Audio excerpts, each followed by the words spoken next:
오늘 나는 시간의 장막을 걷어내고 500년 전 조선으로 들어간다.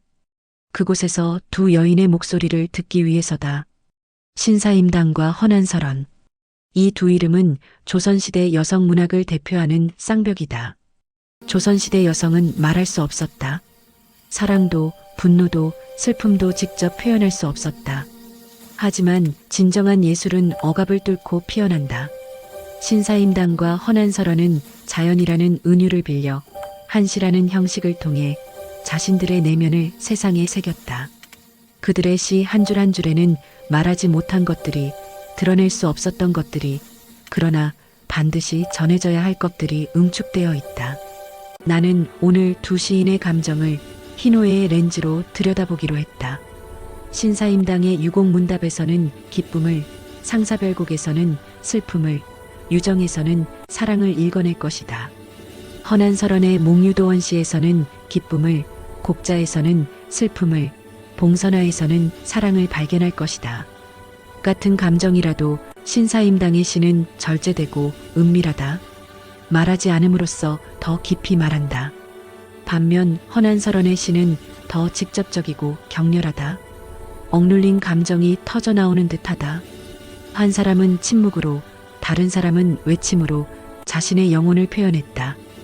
500년의 시간이 흘렀지만 그들이 느낀 기쁨과 슬픔과 사랑은 여전히 우리 안에 살아 숨쉰다. 사랑하는 이를 그리워하는 마음, 이해받지 못하는 외로움, 자유를 꿈꾸는 열망, 상실의 아픔. 이 모든 것이 시대를 초월하여 우리의 가슴을 울릴 것입니다. 이제 두 여류 시인의 작품 속으로 들어가 보겠습니다.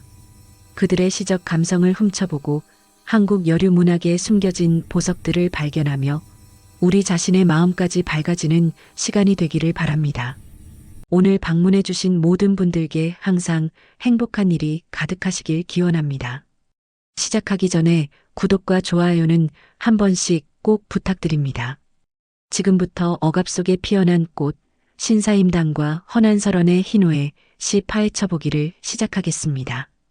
첫 번째 시는 신사임당의 유곡문답입니다.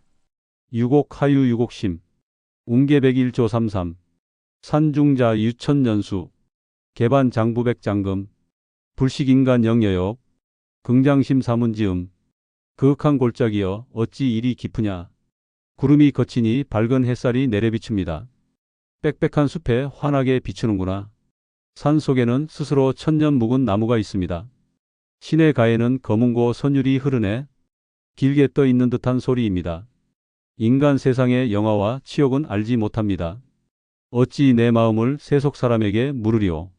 신사임당은 조선시대 예술가입니다.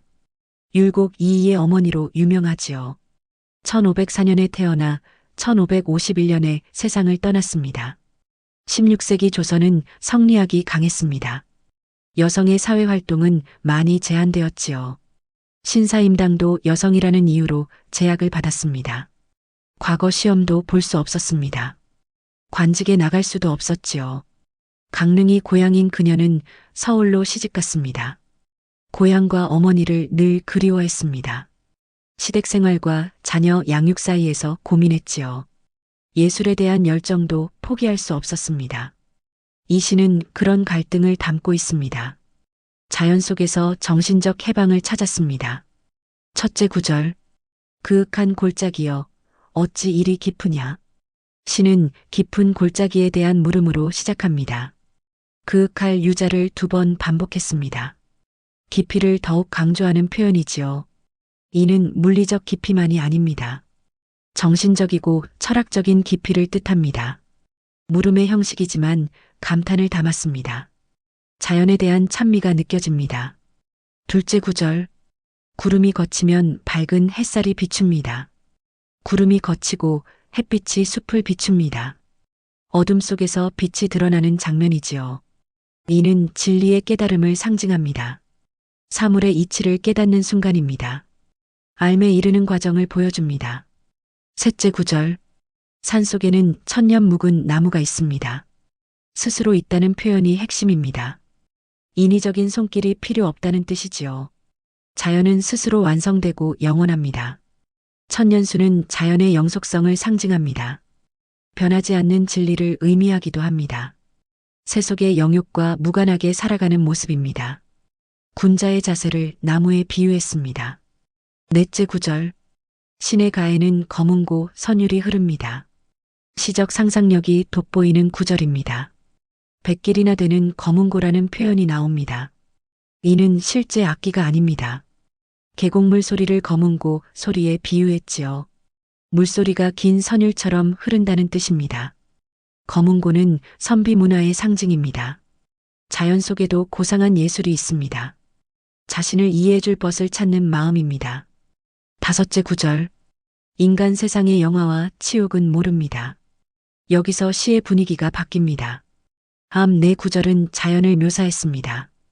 이제부터는 자연과 인간을 대비합니다. 영화와 치욕은 유교 사회의 중요한 가치였습니다. 사대부들이 가장 중요시하던 것이지요.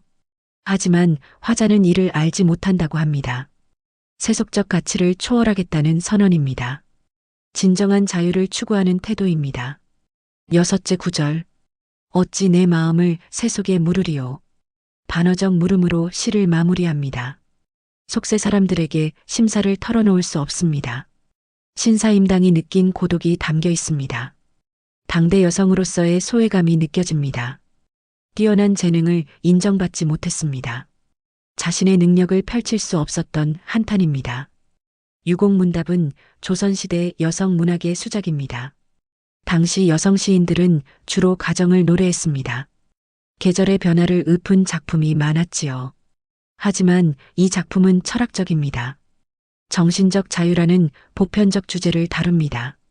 오원육구의 고전 형식을 잘 활용했습니다. 깊이 있는 사상을 담아냈지요. 핵심 주제는 정신적 자유와 초월입니다.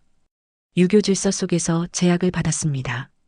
가부장제 사회에서 여성의 한계가 있었지요. 하지만 자연을 통해 해방을 추구했습니다. 세속의 가치를 벗어나려 했습니다. 진정한 자아를 찾고자 했습니다. 문학적 기법도 뛰어납니다. 서리법과 반어법으로 감정을 표현했습니다. 자연과 인간 세상을 대비시켰지요. 시각적 이미지가 생생합니다. 청각적 이미지도 풍부합니다. 천년수는 영원한 진리를 상징합니다.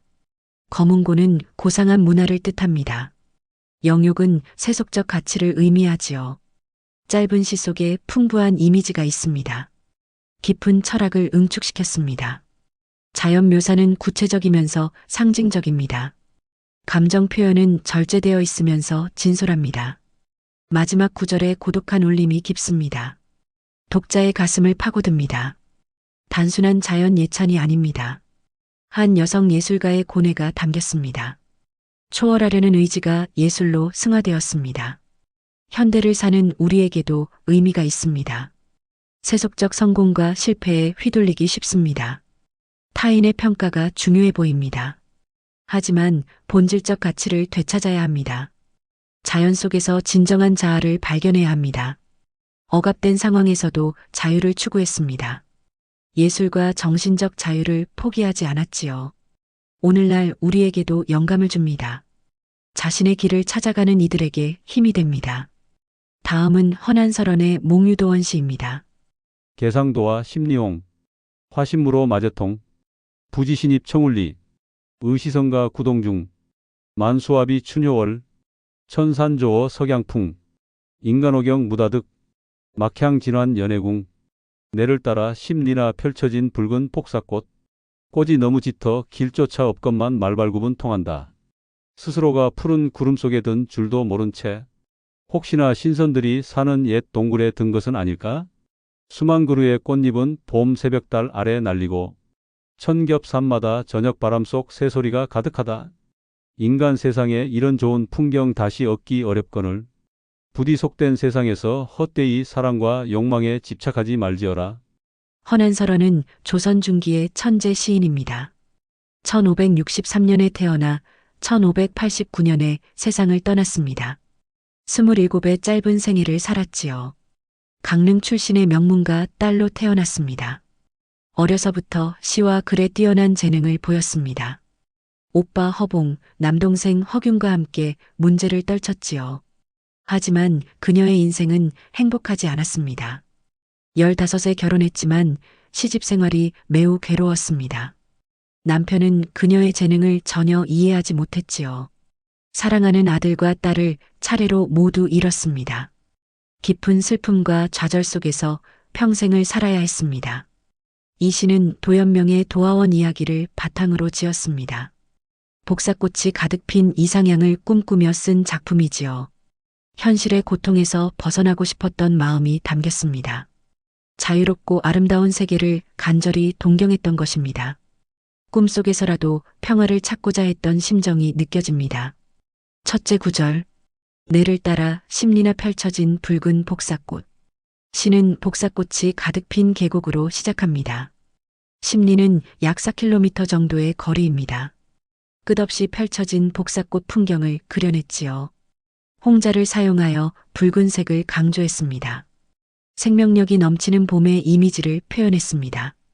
도화원으로 들어가는 입구를 묘사한 것이지요. 둘째 구절. 꽃이 짙어길없지만 말발굽은 통한다. 꽃이 너무 많아서 길이 보이지 않습니다. 하지만 말발굽은 저절로 길을 찾아갑니다. 현실의 논리를 벗어난 꿈의 세계를 보여줍니다. 막힌 듯 보여도 신비롭게 길은 열리는 것이지요. 이상향으로 가는 환상적인 여정을 표현했습니다. 셋째 구절. 스스로가 푸른 구름 속에 든 줄도 모른 채 자신이 지금 어디에 있는지조차 모릅니다.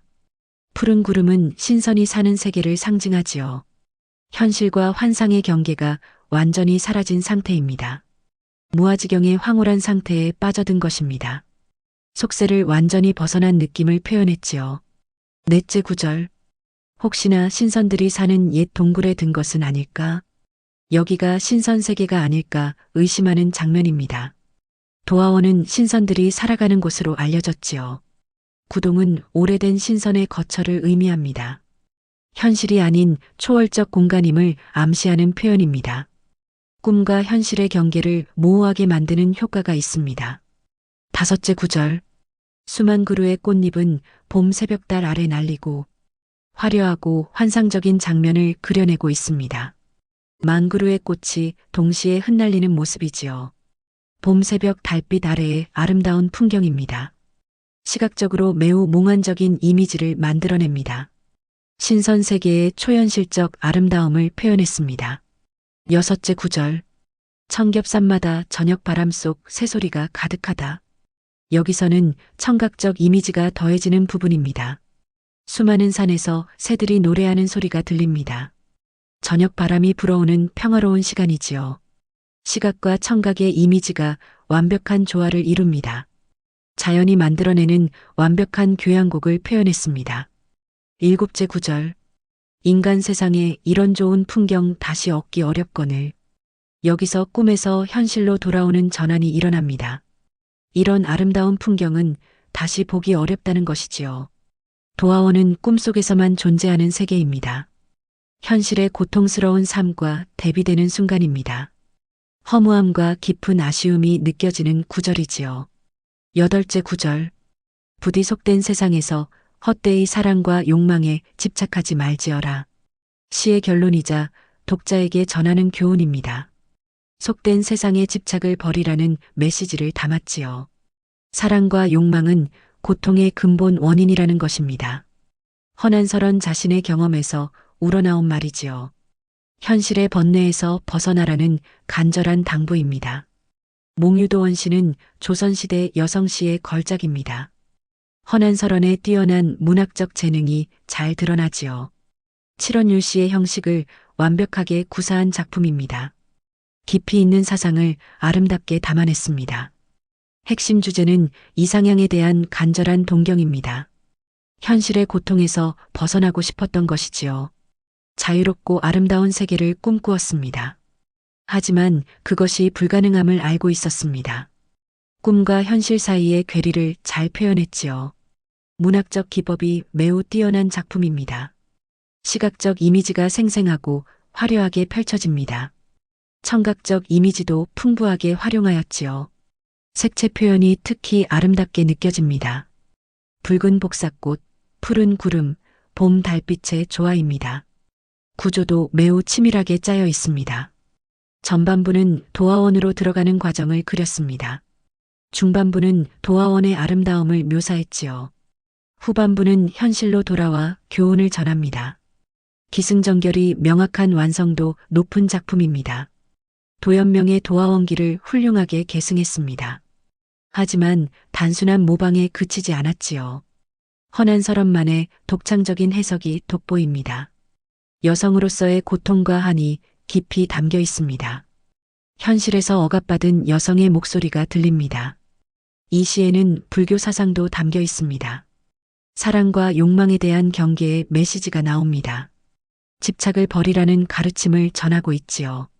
고통의 근원은 욕망이라는 깨달음입니다. 현대를 사는 우리에게도 울림을 줍니다. 누구나 힘든 현실에서 벗어나고 싶어 하지요. 이상향을 꿈꾸는 것은 인간의 본능입니다. 하지만 꿈에만 머물러 있을 수는 없습니다. 현실을 직시하고 살아가야 한다는 것이지요. 허난서런은 짧은 생을 살다 갔습니다. 하지만 그녀의 시는 영원히 남아 있습니다. 고통 속에서도 아름다움을 창조해냈지요. 예술로 승화시킨 그녀의 삶이 감동적입니다. 오늘날 우리에게도 위로와 영감을 주고 있습니다. 다음은 신사임당 상사별곡 전승본입니다. 산 고수 장량격별, 운회 안성향하처, 일점수장성만한, 개두나길기번홍, 을한측측심장절, 금막수지홍유은, 야야상사공적손, 몽중유축마제성. 산은 높고 물은 길어 길이 갈라졌습니다. 구름박 기러기 울음은 어디를 향해 날아갈까요? 작은 시름 하나가 끝없는 그리움이 됩니다. 해는 몇 번이나 시냇가에 다시 저물었는지요. 외로운 난간에 기대니 마음까지 끊어질 듯합니다. 누가 비단 장막을 적시는 내 눈물을 알아줄까요? 밤마다 그리움만 헛되이 더해지고 꿈에서라도 당신의 말발굽을 따라갑니다. 이 시는 남편과 떨어져 지낸 시절에 지은 작품입니다. 이별의 아픔과 기다림의 고통을 담았지요. 조선시대에는 여성이 감정을 드러내기 어려웠습니다. 하지만 이 작품은 절제된 언어로 깊은 애정을 표현했습니다. 자연 이미지를 통해 우회적으로 마음을 전달했지요. 꿈에서라도 사랑하는 이를 만나고자 했던 심정이 담겨 있습니다. 첫째 구절. 산은 높고 물은 길어 길이 갈라졌습니다. 시는 자연의 장애물로 시작합니다. 높은 산과 긴 물은 두 사람 사이의 거리를 상징하지요. 갈라진 길은 만남이 어려운 현실을 나타냅니다. 어디로 가야 할지 알 수 없는 막막함을 표현했습니다. 물리적 거리가 곧 심리적 단절이 되는 것입니다. 둘째 구절. 구름박 기러기 울음은 어디를 향해 날아갈까요? 기러기는 전통적으로 소식을 전하는 새입니다. 하지만 구름 밖으로 날아가 보이지 않습니다. 전하고 싶은 마음이 닿지 않는 안타까움이지요. 의문형은 답없는 그리움을 강조합니다. 청각적 이미지인 기러기 울음소리가 효과적입니다. 셋째 구절. 작은 시름 하나가 끝없는 그리움이 됩니다. 사소한 근심이 점점 커져가는 과정을 보여줍니다. 일편과 무한의 대비가 극적인 효과를 냅니다. 시간이 지날수록 그리움은 더욱 깊어집니다. 억누를수록 더 강렬해지는 감정의 역설이지요. 통제할 수 없는 감정의 확대를 표현했습니다. 넷째 구절. 해는 몇 번이나 시냇가에 다시 저물었는지요. 반복되는 석양은 기다림의 시간을 상징합니다. 하루하루 지나가지만 아무것도 변하지 않지요. 매일 같은 장소에서 같은 그리움을 느끼는 것입니다. 석양이 질 때마다 외로움은 더욱 깊어집니다. 자연의 반복으로 심리적 반복을 표현한 구절입니다. 다섯째 구절. 외로운 난간에 기대니 마음까지 끊어질 듯합니다. 위태로운 난간은 불안한 심리 상태를 나타냅니다. 홀로 서 있는 모습이 외로움을 시각화하지요. 혼이 끊어질 듯하다는 극단적 표현입니다. 신체적 동작으로 정신적 아픔을 드러냈습니다. 그리움이 육체적 고통으로 전환되는 장면입니다. 여섯째 구절. 누가 비단 장막을 적시는 내 눈물을 알아줄까요? 화자는 홀로 눈물을 흘리고 있습니다. 비단 장막은 여성의 사적 공간을 상징하지요. 누구도 자신의 고통을 이해하지 못한다는 한탄입니다. 의문형은 고독을 강조합니다. 공감받지 못하는 사랑의 외로움을 표현했습니다. 일곱째 구절. 밤마다 그리움만 헛되이 더해지고 밤은 그리움이 가장 강렬해지는 시간입니다. 매일 밤의 반복을 강조하지요. 상사가 공허하게 쌓여만 가는 무력감입니다. 사랑의 성취 불가능성을 암시하는 표현입니다. 끝나지 않는 그리움의 무한성을 담았습니다. 여덟째 구절. 꿈에서라도 당신의 말발굽을 따라갑니다. 시의 결론이자 사랑의 절정을 보여주는 구절입니다. 현실에서 만날 수 없으니 꿈에서라도 따라가는 것이지요. 말발굽 소리는 멀어지는 님을 연상시킵니다. 여전히 따라간다는 강한 의지입니다. 꿈이 유일한 만남의 공간이 된 것입니다. 사랑이 결코 끝나지 않았음을 선언하는 구절입니다. 상사별곡은 조선시대 여성시의 수작입니다. 칠원율시의 형식을 완벽하게 구사한 작품이지요. 절제된 언어로 강렬한 감정을 담아냈습니다. 핵심 주제는 이별의 아픔과 그리움입니다. 멀리 떨어진 사랑하는 이를 향한 마음이지요. 만날 수 없는 현실의 고통을 표현했습니다. 하지만 포기하지 않는 사랑의 의지도 보여줍니다. 꿈에서라도 함께하고자 하는 간절함이 느껴지지요. 문학적 기법이 매우 세련된 작품입니다. 자연 이미지를 통해 감정을 우회적으로 표현했습니다. 산, 물, 기러기, 석양 등이 효과적으로 활용되었지요. 각 소재가 단순한 배경이 아니라 감정의 상징입니다. 시각적 이미지가 생생하게 펼쳐집니다. 난간의 기대선 모습, 눈물 젖은 장막의 이미지이지요. 청각적 이미지도 함께 사용되었습니다. 구조도 치밀하게 짜여 있습니다. 전반부는 이별의 상황을 설정했습니다. 중반부는 그리움의 고통을 심화시켰지요. 후반부는 사랑의 의지를 확인합니다. 기승전결이 명확한 완성도 높은 작품입니다. 중국 고전시의 전통을 잘 계승했습니다. 이별시의 전통적 소재를 활용했지요. 하지만 독창적인 감수성도 돋보입니다. 이 시에는 유교적 절제미가 담겨 있습니다. 감정을 직접적으로 드러내지 않고 은유했지요. 품격 있는 표현으로 깊은 사랑을 전합니다. 과도하지 않지만 절절한 그리움입니다. 대비의 기법이 효과적으로 사용되었습니다. 한 조각과 무한, 낮과 밤, 현실과 꿈의 대비입니다. 의문형 종결도 특징적으로 나타납니다. 답없는 질문으로 그리움을 더욱 강조했습니다. 현대를 사는 우리에게도 공감을 줍니다. 사랑하는 사람과 떨어져 지내는 아픔이지요. 기다림의 고통은 시대를 초월합니다. 꿈에서라도 만나고 싶은 마음은 보편적입니다. 이 작품은 사랑의 본질을 담았습니다. 사랑은 기다림이고 그리움이라는 것을 보여줍니다. 육체적 거리를 넘어선 정신적 연결을 표현했지요. 예술로 승화된 사랑의 아름다움이 느껴집니다. 오늘날에도 깊은 감동과 공감을 주는 명작입니다. 다음은 허난설원의 곡자 전승본입니다. 건현상해녀, 금년상해자, 애광릉토, 쌍분상대기, 소소백양풍, 귀화명송추, 지전초여백, 현주전여구, 응지재형원, 야야상추유, 종유복중에, 안가기장성, 낭음왕대사, 혈루애절우, 지난해 귀여운 딸아이 여의고, 올해 사랑하는 아들을 잃었네. 서러워라 서러워라 광릉 땅이여. 두 무덤 나란히 마주하고 있구나. 사시나무엔 쓸쓸한 바람 불고 숲속 도깨비불 희미하게 빛나네. 종이돈 살라 너희 넛을 부르며 무덤에 술잔 따르며 제를 올리네. 너희 넋이야 온우이인 줄 알고 밤마다 서로 어울려 놀겠지. 비록 아기를 다시 가졌다고 한들 어찌 잘 자라길 바랄 수 있으리오. 황대 노래를 부질없이 부르며 피눈물로 울다가 목이 메이도다. 이 시는 연이어 자식을 잃은 뒤 지은 작품입니다. 딸과 아들을 차례로 보낸 어머니의 비통함을 담았지요. 허난설원의 삶에서 가장 고통스러운 순간을 표현했습니다. 자식의 무덤 앞에서 절규하는 모성의 슬픔이 느껴집니다. 특별한 기교 없이 감정을 직접적으로 드러냈습니다.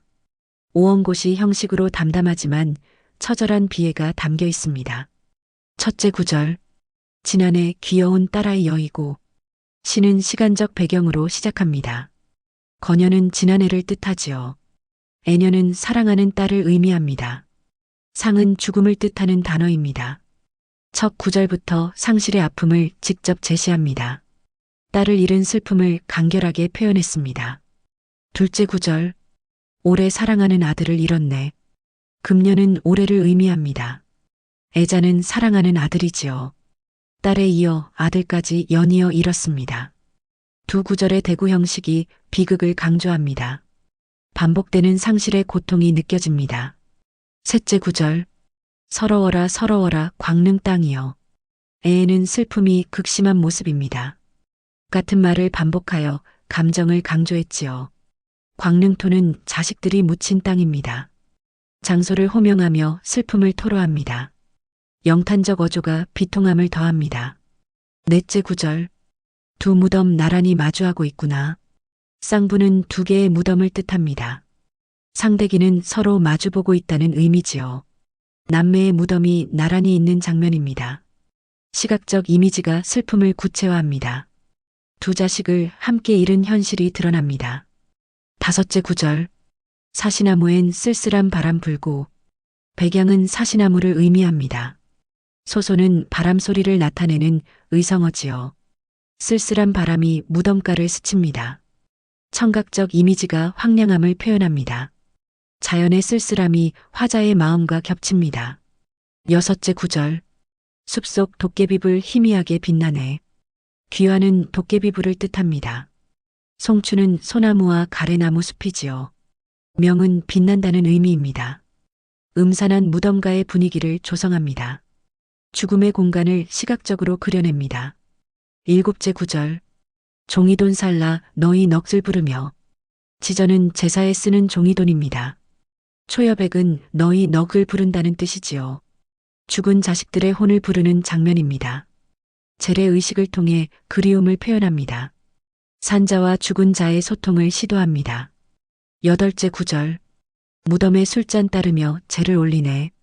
현주는 맑은 술을 의미합니다. 전여구는 무덤에 술잔을 올린다는 뜻이지요. 제사를 지내는 구체적 행위입니다. 어머니의 정성이 담긴 의식입니다. 자식에 대한 애틋한 마음이 느껴집니다. 아홉째 구절. 너희 너기야 오누이인 줄 알고. 응지는 아마도 알 것이다라는 의미입니다. 재영호는 오누이의 혼을 뜻하지요. 죽어서도 남매임을 강조합니다. 혈연의 끈이 죽음 너머까지 이어집니다. 위안을 찾으려는 어머니의 마음입니다. 열째 구절. 밤마다 서로 어울려 놀겠지. 야야는 매일 밤을 의미합니다. 상추유는 서로 쫓으며 논다는 뜻이지요. 저승에서라도 함께 있기를 바랍니다. 고독하지 않기를 바라는 어머니의 소망입니다. 슬픔 속에서 찾는 작은 위안입니다. 11째 구절. 비록 아기를 다시 가졌다고 한들 종유는 비록 있다 해도라는 의미입니다. 복중에는 뱃속의 아기를 뜻하지요. 임신 중임을 밝히는 구절입니다. 새로운 생명이 있음을 언급합니다. 하지만 희망보다는 불안이 앞섭니다. 12째 구절. 어찌 잘 자라길 바랄 수 있으리요. 안가기는 어찌 기대할 수 있으려는 뜻입니다. 장성은 잘 자라는 것을 의미하지요. 연이은 상실로 희망을 잃었습니다. 또다시 자식을 잃을지 모른다는 두려움입니다. 절망적 심경이 드러나는 구절입니다. 13째 구절. 황대 노래를 부질없이 부르며. 낭음은 헛되이 읊조린다는 의미입니다. 황대사는 중국 고사를 인용한 것이지요. 당 고종의 아들이 지은 노래입니다. 형제를 잃은 슬픔을 담은 노래입니다. 자신의 상황에 빗댄 표현입니다. 14째 구절. 피눈물로 울다가 목이 메이도다. 혈루는 피눈물을 뜻합니다. 애저루는 슬피 울다 목이 맨다는 의미지요. 극한의 슬픔을 신체적으로 표현합니다. 더 이상 울 수 없을 만큼의 비통함입니다. 시의 절정이자 결말 부분입니다. 곡자는 조선시대 여성시의 대표작입니다. 오원고시 형식으로 쓰인 한 시이지요. 자식을 잃은 어머니의 비통함을 담았습니다. 핵심 주제는 상실의 고통과 모성애입니다. 두 자식을 연이어 잃은 비극이지요. 무덤 앞에서 제사 지내는 장면을 그렸습니다. 저승에서라도 함께 놀기를 바라는 마음입니다. 하지만 새 생명도 믿을 수 없는 절망입니다. 문학적 기법이 매우 효과적입니다. 영탄적 어조로 감정을 직접 드러냈지요. 에에라는 반복이 슬픔을 강조합니다. 시각적 이미지가 생생하게 펼쳐집니다. 두 무덤, 도깨비불, 제사 장면 등입니다. 청각적 이미지도 함께 사용되었습니다. 바람 소리가 쓸쓸함을 더하지요. 구조도 치밀하게 짜여 있습니다. 전반부는 상실의 상황을 제시합니다. 중반부는 무덤가의 풍경을 묘사했지요. 후반부는 절망적 심경을 토로합니다. 시간의 흐름이 명확한 작품입니다. 과거의 상실에서 현재의 제사로 이어집니다. 미래에 대한 불안으로 끝을 맺지요. 중국 고사를 효과적으로 인용했습니다. 황대사는 형제를 잃은 슬픔의 노래입니다. 자신의 상황과 연결하여 보편성을 획득했지요. 개인적 비극이 인간 보편의 슬픔이 됩니다. 이 시에는 허난설원의 삶이 담겨 있습니다. 불행한 결혼 생활과 시집살이의 고통이지요. 그 속에서 자식마저 잃은 비극입니다. 여성으로서 겪은 고난이 절절히 드러납니다. 특별한 기교 없이 진솔한 감정을 표현했습니다. 현대를 사는 우리에게도 공감을 줍니다. 자식을 잃은 부모의 슬픔이지요. 그 고통은 시대를 초월합니다. 상실의 아픔은 보편적 감정입니다. 이 작품은 모성애의 본질을 담았습니다. 생명을 낳고 잃는 어머니의 비극이지요. 절망 속에서도 사랑은 계속됩니다. 죽음 너머까지 이어지는 모성입니다. 예술로 승화된 슬픔의 아름다움이 느껴집니다. 오늘날에도 깊은 감동과 공감을 주는 명작입니다. 다음은 신사임당의 유정입니다. 유곡 다영향, 송간도 조행, 화개환자락, 수거영무성, 대차해 유의, 수지차성정. 깊은 골짜기엔 신령한 메아리가 가득하고 소나무 숲 사이로 새들이 날아든다. 꽃은 피었다가 스스로 지고 물은 흘러가지만 아무 소리도 없다. 이러한 자연을 마주하니 나도 깊은 마음이 일어나지만 누가 이내 마음을 알아줄 수 있을까? 이 시는 자연을 노래한 산수시처럼 보입니다. 하지만 표면 아래 깊은 감정이 숨어 있지요. 유정은 깊이 품은 정을 의미합니다. 겉으로 드러낼 수 없는 은밀한 감정이지요. 조선시대 여성이 사랑을 직접 말할 수 없었습니다. 그래서 자연에 빗대어 마음을 표현했습니다. 오원율 씨의 간결한 형식으로 담아냈습니다. 절제된 언어 속에 깊은 애틋함이 느껴지는 작품입니다. 첫째 구절. 깊은 골짜기엔 신령한 메아리가 가득하고 시는 고요한 자연으로 시작합니다. 유곡은 깊고 그윽한 골짜기를 뜻하지요. 영양은 신령스러운 메아리를 의미합니다. 인적 없는 산속의 고요함을 그렸습니다. 청각적 이미지로 정적을 표현했지요. 깊은 곳에 숨은 마음을 상징합니다. 둘째 구절. 소나무 숲 사이로 새들이 날아든다. 송가는 소나무 사이를 뜻합니다. 도조행은 새가 날아가는 모습이지요. 자유롭게 날아다니는 새의 이미지입니다. 시각적으로 생동감을 더했습니다. 자연의 평화로운 풍경을 그려냅니다. 셋째 구절. 꽃은 피었다가 스스로 지고 화개는 꽃이 핀다는 의미입니다. 환자락은 다시 스스로 떨어진다는 뜻이지요. 자연의 순환을 보여주는 구절입니다. 꽃이 스스로 지는 것처럼 자연스러움을 강조합니다. 무상함과 체념의 정서가 담겨 있습니다. 넷째 구절. 물은 흘러가지만 아무 소리도 없다. 수거는 물이 흘러간다는 의미입니다. 영무성은 또한 소리가 없다는 뜻이지요. 고요하게 흐르는 물의 이미지입니다. 소리 없이 흐르는 것은 드러내지 않는 마음입니다. 표현하지 못하는 감정을 상징합니다. 다섯째 구절. 이러한 자연을 마주하니 나도 깊은 마음이 일어나지만 대차는 이것을 대한다는 의미입니다. 회유인은 그윽한 뜻이 생긴다는 뜻이지요. 자연을 보며 내면의 감정이 일어납니다. 유인은 깊고 은밀한 정을 의미합니다. 겉으로 드러낼 수 없는 사랑의 감정이지요. 여섯째 구절. 누가 이 내 마음을 알아줄 수 있을까? 수지는 누가 안다는 의미입니다. 차성정은 이성정, 즉, 내 마음을 뜻하지요. 의문형으로 끝나는 것이 핵심입니다. 아무도 모른다는 외로움과 답답함입니다. 이해받지 못하는 사랑의 고독을 표현했습니다. 유정은 조선시대 여성시의 수작입니다. 오원율 씨의 간결한 형식을 사용했지요. 자연 씨의 외양을 빌린 애정시입니다. 핵심 주제는 드러낼 수 없는 사랑입니다. 깊이 품은 정을 표현하지 못하는 답답함이지요. 자연의 풍경에 감정을 투영했습니다. 골짜기, 새, 꽃, 물이 모두 상징입니다. 마지막 구절이 시의 정수를 보여줍니다. 문학적 기법이 매우 세련되었습니다. 자연 이미지를 통해 간접적으로 표현했지요.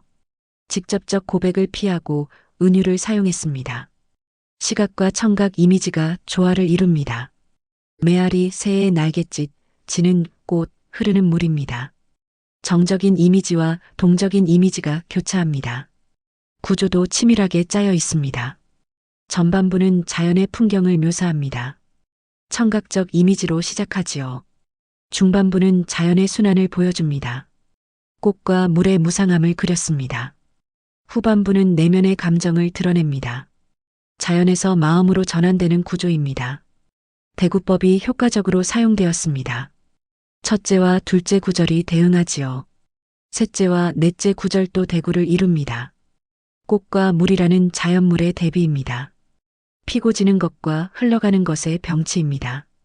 이 시에는 조선 여성의 한이 담겨 있습니다. 사랑을 직접 표현할 수 없는 제약이지요. 그래서 자연에 빗대어 말할 수밖에 없었습니다. 유정이라는 제목 자체가 의미심장합니다. 깊이 품은 정은 은밀한 사랑을 뜻하지요. 표면적으로는 자연시이지만 본질은 애정시입니다. 상징적 의미가 풍부한 작품입니다. 깊은 골짜기는 화자의 내면입니다. 소리 없는 메아리는 전하지 못한 마음이지요. 새는 자유로운 감정을 상징합니다. 스스로 지는 꽃은 체념과 무상함입니다. 소리 없이 흐르는 물은 드러내지 못하는 사랑입니다. 마지막 구절이 시의 핵심입니다. 수지차 성정은 반어적 질문이지요. 아무도 모른다는 것을 알고 있습니다. 그래서 더욱 애절한 물음입니다. 이해받고 싶은 간절함이 드러납니다. 소통의 불가능성을 탄식하는 구절입니다. 절제미가 이 시의 가장 큰 미덕입니다. 감정을 직접 드러내지 않았지요. 하지만 더 깊은 울림을 줍니다. 말하지 않음으로써 더 많이 말합니다. 간접적 표현이 오히려 강렬합니다. 중국 고전시의 전통을 계승했습니다. 산수시의 형식을 빌렸지요. 하지만 신사임당만의 독창성이 있습니다. 여성의 섬세한 감수성이 돋보입니다. 조선 여성이 느낀 사랑의 고독이지요. 사회적 제약 속에서 표현한 진정성입니다. 현대를 사는 우리에게도 공감을 줍니다. 말하지 못하는 사랑의 아픔이지요. 이해받지 못하는 외로움은 보편적입니다. 자신의 감정을 숨겨야 하는 답답함입니다. 이 작품은 사랑의 본질을 담았습니다. 사랑은 표현의 욕구이지만 동시에 침묵이지요. 말할 수 없을 때 더 깊어지는 감정입니다. 예술로 승화된 사랑의 절제미가 느껴집니다. 오늘날에도 깊은 감동과 공감을 주는 명작입니다. 마지막으로 허난설원의 봉선화입니다. 눈엽초 제록, 번화용 난홍, 춘풍무한이, 사여아심통, 연초록 어린 잎이 막 고르게 돋아나고 꽃들은 붉게 타오르듯 화려하게 피어오른다. 봄바람은 끝없는 뜻을 품고 마치 내 마음을 알아주는 듯하다. 이 시는 봉선화를 노래한 영물시처럼 보입니다. 하지만 표면 아래 뜨거운 감정이 숨어 있지요. 봉선화는 여성의 정감을 상징합니다. 붉게 타오르는 꽃잎은 연정의 표현이지요. 조선시대 여성이 사랑을 직접 말할 수 없었습니다. 그래서 꽃에 빗대어 마음을 표현했습니다. 오원절구의 짧은 형식으로 담아냈습니다. 간결한 언어 속에 뜨거운 설렘이 느껴지는 작품입니다. 첫째 구절, 연초록 어린 잎이 막 고르게 돋아나고 시는 생명의 싹틈으로 시작합니다. 초는 처음을, 재는 가지런함을 뜻하지요. 녹은 연초록 빛깔을 의미합니다. 봄날 새로 돋아나는 어린 잎의 모습입니다. 시각적 이미지로 생명력을 표현했지요. 사랑의 시작을 상징하는 구절입니다.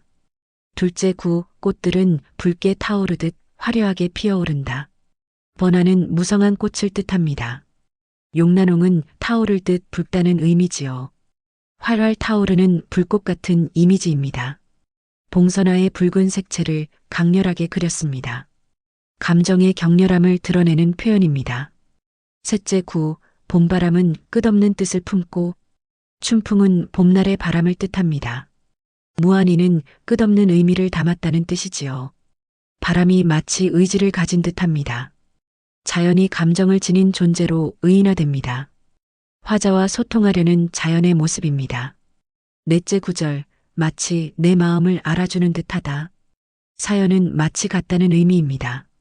아심통은 내 마음과 통한다는 뜻이지요. 난설한 시 중에서도 드문 직접적 표현입니다. 봄바람이 자신의 마음을 안다는 고백입니다. 소통의 기쁨을 표현한 구절입니다. 봉선화는 조선시대 여성시의 백미입니다. 오원절구의 간결한 형식을 사용했지요. 영물시의 외양을 빌린 애정시입니다. 핵심 주제는 이해받는 사랑의 기쁨입니다. 자연과 교감하는 설렘을 담았지요. 꽃과 바람의 감정을 투영했습니다. 어린 잎, 붉은 꽃, 봄바람이 모두 상징입니다. 마지막 구절이 시의 정수를 보여줍니다. 문학적 기법이 매우 세련되었습니다. 자연 이미지를 통해 감정을 표현했지요. 하지만 신사임당보다 직접적입니다. 시각과 촉각 이미지가 조화를 이룹니다. 연초록 잎, 붉은 꽃, 봄바람의 감촉입니다. 색채 이미지가 특히 선명합니다. 구조도 치밀하게 짜여 있습니다. 전반부는 봉선화의 모습을 묘사합니다. 잎과 꽃으로 이어지는 성장입니다. 후반부는 화자의 감정을 드러냅니다. 대상에서 마음으로 전환되는 구조입니다. 자연이 화자와 하나 되는 순간입니다. 대구법이 효과적으로 사용되었습니다. 첫째와 둘째 구절이 대응하지요. 잎과 꽃이라는 식물의 두 부분입니다. 초록과 붉음이라는 색의 대비입니다. 셋째와 넷째 구절도 호응합니다. 이 시에는 난설원의 독특한 정서가 담겨 있습니다. 그녀의 다른 시들은 대개 비애롭지요. 하지만 이 작품은 밝고 희망적입니다. 봄날의 생명력과 설렘이 느껴집니다. 사랑의 기쁨을 노래한 드문 작품입니다. 상징적 의미가 풍부한 작품입니다. 어린 잎은 사랑의 시작입니다. 붉은 꽃은 타오르는 정열이지요. 봄바람은 이해해주는 존재입니다. 마음이 통한다는 것은 소통의 기쁨입니다. 신사임당의 유정과는 대조적입니다. 마지막 구절이 시의 핵심입니다. 사여하심통은 긍정적 확신이지요. 나를 알아주는 존재가 있습니다. 그래서 기쁨과 위안을 느낍니다. 이해받는 행복을 표현한 구절입니다. 소통의 가능성을 긍정하는 태도입니다. 직접성이 이 시의 큰 특징입니다. 감정을 숨기지 않았지요. 내 마음이 통한다고 말합니다. 유정이 은밀하다면 봉선화는 솔직합니다. 간접적 표현보다 직접적 고백입니다. 중국 고전시의 전통을 계승했습니다. 영물시의 형식을 빌렸지요. 하지만 난설원만의 독창성이 있습니다. 여성의 솔직한 감수성이 돋보입니다. 사랑의 기쁨을 긍정한 작품이지요. 억압 속에서도 표현한 진솔함입니다. 유정과의 비교가 흥미롭습니다. 두 시 모두 자연을 소재로 삼았지요. 하지만 정서는 완전히 다릅니다. 유정은 소통의 불가능성을 탄식합니다. 누가 내 마음을 알겠느냐는 절망이지요. 반면 봉선화는 소통의 기쁨을 노래합니다. 봄바람이 내 마음을 안다는 확신입니다. 유정은 소리 없는 물을 그렸습니다. 표현하지 못하는 사랑의 상징이지요. 봉선화는 타오르는 붉은 꽃을 그렸습니다. 드러내는 사랑의 표현입니다. 유정은 답답함과 외로움입니다. 봉선화는 설렘과 기쁨이지요. 형식도 차이가 있습니다. 유정은 5원율시로 6구절입니다. 봉선화는 5원절구로 4구절이지요. 유정이 더 길고 서사적입니다. 봉선화는 짧고 서정적입니다. 유정은 점층적으로 전개됩니다. 봉선화는 단번에 감정을 터뜨립니다. 색채 사용도 다릅니다. 유정은 색채가 거의 없습니다. 골짜기, 소나무, 물의 담담한 풍경이지요. 봉선화는 색채가 선명합니다. 연초록과 타오르는 붉음의 대비입니다. 시각적으로 훨씬 화려합니다.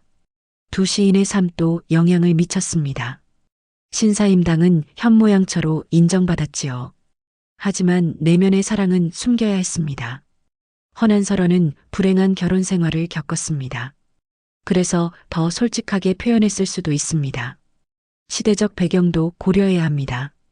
신사임당은 16세기 초중반 인물입니다. 허난설원은 16세기 후반 인물이지요.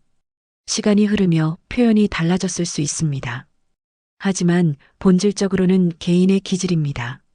현대를 사는 우리에게도 공감을 줍니다. 사랑의 설렘과 기쁨이지요. 누군가 나를 알아준다는 행복입니다. 마음이 통하는 순간의 벅참입니다. 이 작품은 사랑의 밝은 면을 담았습니다. 사랑은 소통의 욕구이자 교감의 기쁨이지요. 이해받을 때 완성되는 감정입니다. 예술로 승화된 사랑의 긍정이 느껴집니다. 유정이 사랑의 그림자라면 봉선화는 사랑의 빛입니다. 오늘날에도 밝은 감동을 주는 명작입니다. 오늘 이야기는 여기까지입니다. 오늘도 마음에 따뜻한 빛이 머무는 하루가 되시길 바랍니다. 억압 속에 피어난 꽃, 신사임당과 허난설원의 희노애 시 파헤쳐보기가 마음에 남으셨다면 댓글로 함께 나눠주세요.